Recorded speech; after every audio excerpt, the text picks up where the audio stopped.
بتایا کہ ہم جرجس صاحب کو ہمارے مغرب بنگال میں تقریر کرنے دیکھے اور مقرری سمجھتے ہیں، لیکن جمعیات سے جو جڑے ہوئے ہیں وہ ہم کو پتہ نہیں تھا۔ آج یہی پہلا مرشد آباد ضلع کانفرنس میں ہم لوگ اشتہار میں دیکھے ہیں کہ ہمارے یہ مقرر جو فضیلت الشیخ جرجس حسن انصاری ہیں وہ مغرب یو پی کے عامر صاحب ہیں۔ جمعیت اہل حدیث مرکزی جمعیت اہل حدیث کے جو مغربی یو پی ہے اس کے وہ عامر صاحب ہیں۔ ہمارے وہ اشتہار میں بھی آپ لوگ دیکھے ہوئے، وہ آؤ آپ کے سامنے خطاب کریں گے انشاءاللہ۔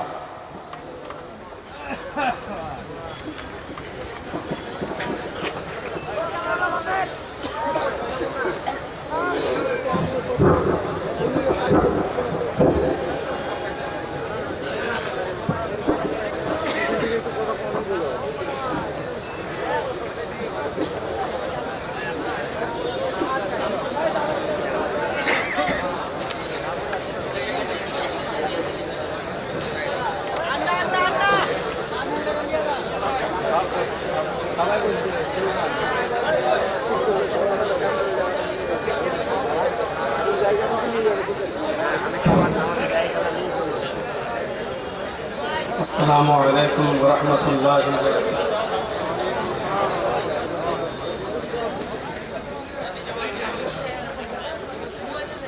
الحمدللہ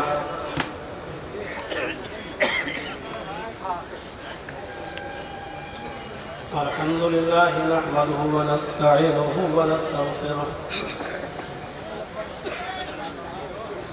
ونعوذ باللہ من شرور انفسنا ومن سیئات اعمالنا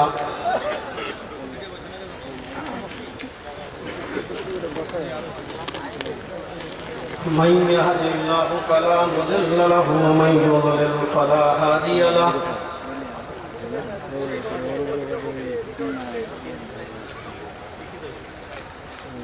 وأشهد أن لا إله إلا الله وحده لا شريك له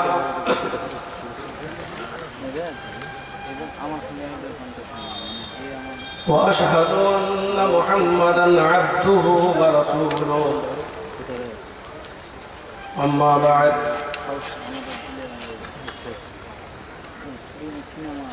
فإن خير الحديث كتاب الله وخير الهدي هدي محمد صلى الله عليه وسلم وشر الأمور محدثاتها وكل محدثة بدعة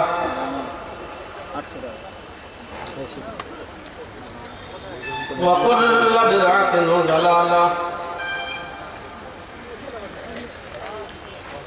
وكل ضلالة في النار۔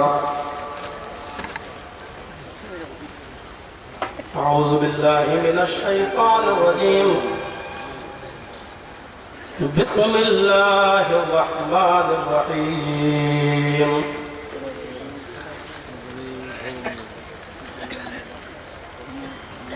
شرع لكم من الدين ما وصى به نوحا والذي أوحينا إليك وما وصينا به إبراهيم وموسى وعيسى أن أقيموا الدين ولا تتفرقوا فيه رب اشرح لي صدري ويسر لي أمري واحلل عقدة من لساني يفقهوا قولي۔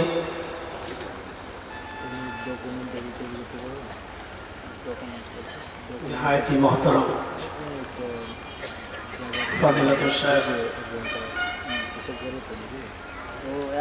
حضرت مولانا اسحاق مدنی حفظہ اللہ، صوبائی جمعیت اہل حدیث کے امیر مغربی بنگال کے، میرے محترم دوست مولانا عبدالقاہر صاحب، فضیلت الشیخ جناب ذکی مدنی حفظہ اللہ، اسٹیج پر بیٹھے ہوئے نہایت ہی دیگر معزز علماء کرام، بہت ہی خوشی کا موقع ہے۔ صوبائی جمعیت اہل حدیث مغربی بنگال کی زیر سرپرستی میں عمر پور کے اس علاقے میں آپ نے اس پروگرام کو رچایا ہے، منعقد کیا ہے۔ جمعیت اہل حدیث کے پلیٹ فارم سے ایک پیغام کو پہنچانے کی کوشش کی ہے، اور اس پروگرام کے اندر جماعت کی بڑی بڑی شخصیتیں جلوہ افروز ہوئی ہیں۔ آپ کے اس اسٹیج پر امیر مرکزی جمعیت اہل حدیث ہند کے اصغر علی امام مہدی حفظہ اللہ کے صاحبزادے فضیلت الشیخ اظہر مدنی حفظہ اللہ بھی جلوہ افروز ہیں۔ مرکزی جمعیت اہل حدیث ہند کے ناظم عمومی فضیلت الشیخ مولانا محمد ہارون صاحب سنابلی حفظہ اللہ بھی تشریف لے آئے ہیں، اور عمر کی اس دہلیز پر پہنچ کر جہاں لوگ بستر پر لیٹ جاتے ہیں اور سوائے آرام کے ڈاکٹر ان کو کوئی مشورہ نہیں دیتا، ایسی بیماری میں اور اس پوزیشن میں بھی آپ تک مرکزی جمعیت اہل حدیث ہند کے کیشیئر خازن وکیل پرویز صاحب جو بیمار بھی ہیں اور اس وقت پریشانیوں اور غموں کے پہاڑ بھی آپ کے اوپر ٹوٹے ہوئے ہیں کہ ابھی آپ کا ایک جوان بھتیجا دار فانی سے کوچ کر گیا، اس سے پہلے آپ کا ایک بیٹا مشیر کینسر کی بیماری میں اس کا بھی انتقال ہو گیا۔ ان تمام غموں کے پہاڑ ان کے اوپر ٹوٹے، لیکن جمعیت اور جماعت کے کاموں میں اس کے باوجود وہ بڑھ چڑھ کر حصہ لے رہے ہیں، اور جہاں ان کو جانا پڑتا ہے وہاں وہ جا رہے ہیں۔ اللہ تعالیٰ سے ان کے لیے دعا کیجیے کہ بارے الہ ان کے بھتیجے کو، ان کے بیٹے کو اللہ رب العالمین جنت الفردوس میں اعلیٰ مقام عطا فرمائے، غریق رحمت فرمائے، اور ان کی روح کو اعلیٰ علین کے اندر جگہ عطا فرمائے، اور ایک چچا یا بڑے باپ اور باپ ہونے کے ناطے جو انہوں نے صبر کیا ہے، ان کا صبر ان کی نجات کا ذریعہ بنائے۔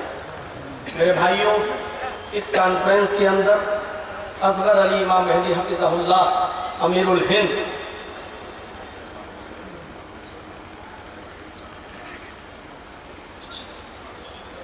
یہ اصغر علی امام مہدی حفظہ اللہ صاحب جو اس وقت مدینہ میں ہیں، اور ان کو یہاں آنا تھا، لیکن مدینہ میں ایک کانفرنس ہے اور ایک میٹنگ ہے، اس میں ان کو جانا ہوا اور پڑ گیا ہے، جس کی وجہ سے وہ نہیں آ سکے۔ ان کا ایک پیغام آ گیا ہے، میں آپ کو ان کا پیغام سنا دیتا ہوں، اور اس کے بعد میں اپنی بات کو شروع کرتا ہوں۔